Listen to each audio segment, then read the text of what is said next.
Como é que é? Na feira, tem uma feira que eu vou, eu compro sempre. Claro. Até porque 2 castanhas do Pará por dia fazem um bem danado. Opa! Ô Chico, e o Carille? O Carille volta depois de 6 meses, ganhando 70% mais do que ganhava. O Corinthians ainda teve que disponibilizar uma multa de 750 mil dólares. Está dando um zum lá no Corinthians. O que você espera do Carille com um time bem inferior ao que ele tinha quando saiu?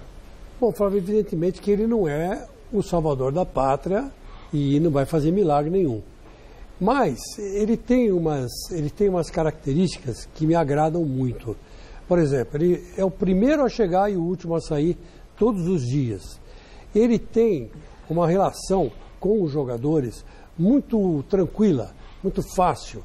As coisas acontecem fácil. Ele é um líder silencioso. E os jogadores fecham o vestiário com ele. Essa é uma grande vantagem. Então, às vezes, um cara que não é tão bom passa a jogar até muito mais do que um cara que é bom, porque ele joga pelo Carille. E o Carille é jogador, é treinador que eu tenho certeza que mais ou menos sei o que ele vai fazer.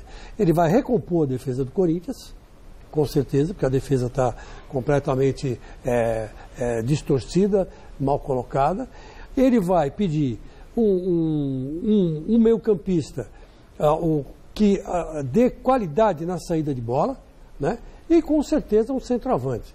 O Carille não é cara de jogar sem referência lá na frente, sem um cara de referência na frente. Então, pelo menos essas 3 coisas a torcida pode ficar tranquila. E outra coisa, é um cara transparente, é um cara trabalhador, é um cara direito, é um cara honesto. Bom, honesto todo mundo tem que ser, mas ele é demais. Ele fala nas caras e deixa para todo mundo, a diretoria não interfere e ele escala o melhor time que ele tem. Então você vai falar, pô, mas ele vai escalar o Cleison, porque o Cleison nesse momento está melhor. Aí, mas o Cleison voltou para o banco, porque alguém no lugar do Cleison vai entrar e vai estar melhor que o Cleison. Então ele escala o time que merece ser escalado. Então isso que é legal do Carille. Hashtag Mesa Redonda, participe com a gente. O que você acha que vai ser do Carille desta vez, né? Voltando, na verdade, pela 3ª vez a dirigir o Corinthians. Celso Cardoso, em cima de toda a expectativa que foi criada, até pelo ano muito ruim do Corinthians que a gente já falou, Jair Ventura foi muito mal. 31% de aproveitamento. E agora, o que esperar do Fábio Carille nesse novo... Flávio, o Corinthians só não caiu para a 2ª divisão porque... Enquanto o Carille esteve à frente, o Carille conquistou pontos suficientes para livrar do rebaixamento. Até nisso o Carille ele foi importante. Tudo bem, tinha também jogadores ainda, contava com o Balbuena, contava com o Maicon, com o próprio Rodriguinho, mas conquistou pontos que livraram o Corinthians do rebaixamento. Não fosse o aproveitamento do Carille, se fosse considerar só o que fez o Osmar Loz e o Jair Ventura, o Corinthians estaria agora chorando a queda para a 2ª divisão pela 2ª vez na história.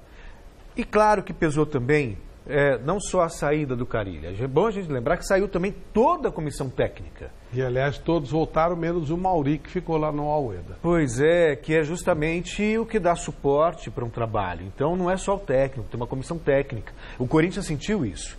A volta dessa comissão técnica e do próprio Carille, que conhece bem o clube, conhece os jogadores, a maioria dos jogadores que lá está, trabalhou com o Carille. Então, tudo isso ajuda, mas não é o suficiente.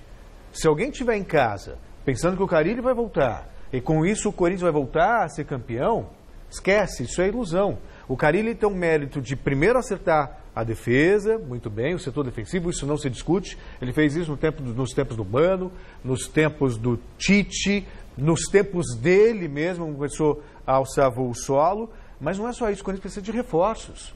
Ele perdeu o Rodriguinho, que até hoje é o artilheiro do time. O Rodriguinho foi embora no meio do ano. O Rodriguinho pode voltar para o Flamengo, hein? Pois é o artilheiro do time, ainda, né? Então ele precisa de reforço. O Chico falava aqui num mês passado, no 2 ou 3, que o Andrés prometeu que ia trazer 4 reforços de ponta. Então, trazendo os reforços. Que não traga 4 facas, né? Pois é. Né? Que sejam jogadores. Que sejam jogadores. Né? Deixa as facas em casa. Uma faca de churrasco, uma churrasqueira inteira. Pô, 4 reforços de ponta. Aquela que corta até fio de cabelo. Não é. Aí, trazendo os reforços e considerando a capacidade que tem o Carille de montar o time, né, de tornar o time sólido. Com o Carille nunca vai ser um time brilhante, ofensivo. Vai ser um time sólido. Me remete ao Atlético de Madrid do Simeone. É time que toma pouco gol, que perde tem pouco. Um perfil parecido, Carille, que perde pouco. Só que aí, para criar lá na frente, ele vai precisar de um bom meia. Fala-se no Thiago Neves, de repente pode ser uma possibilidade. Né? O Tardelli, dizem que vai renovar lá na China, vai ficar mais 2 anos, interessa ao Atlético, interessa ao Corinthians. O Corinthians precisa de nomes assim. Jogadores que cheguem para ocupar um espaço e ajudar a construir alguma coisa. E o São Paulo com Jardine, Chico? Você acredita que ele fique, tem futuro, não vai dar muita coisa? O que você pensa? Olha, o Flávio, todo mundo fala muito bem do Jardine. Eu, né? inclusive, gosto muito. Você fala bem do Jardine, o Miller fala bem, o Vampeta fala bem. E eu ainda fico meio na dúvida, porque, para dizer a verdade, eu acho que o São Paulo também precisa de um treinador que tenha o vestiário. Eu me lembro muito bem, quando o Andrés era presidente e o Mário Gobi era o vice-presidente do Corinthians, e eu perguntei para o Mário Gobi, mas Mário Gobi, por que tanta fascinação pelo Mano Menezes? Né? O Mano Menezes joga para trás, é retranqueiro. Até o jogo contra o Goiás, que estava 2-2, ele foi expulso, o Corinthians fez 5-2, porque ele não estava no banco.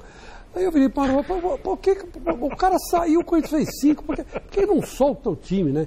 Ele falou assim, mas é verdade, você lembra disso? Acho que até foi o Luciano que fez 3 gols.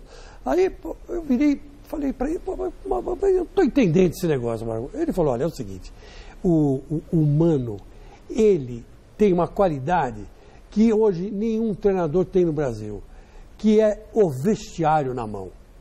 Então, eu não sei, o Mário Gobi foi profundo nessa colocação e você vê quantos títulos o Mano ganhou depois que saiu do Corinthians. Ele continuou ganhando títulos, é bicampeão aí da Copa do Brasil. O Felipão, um ponto forte dele é esse, né? Também, mas o Felipão, não era em todos os times que ele tinha o vestiário. Ele se impunha pela força. O Mano não, ele se impõe dentro do vestiário, os caras respeitam o Mano. Entendeu? Não é pela força, é pela inteligência. Então, é uma coisa interessante isso aí. E eu não sei se o Jardine vai ter essa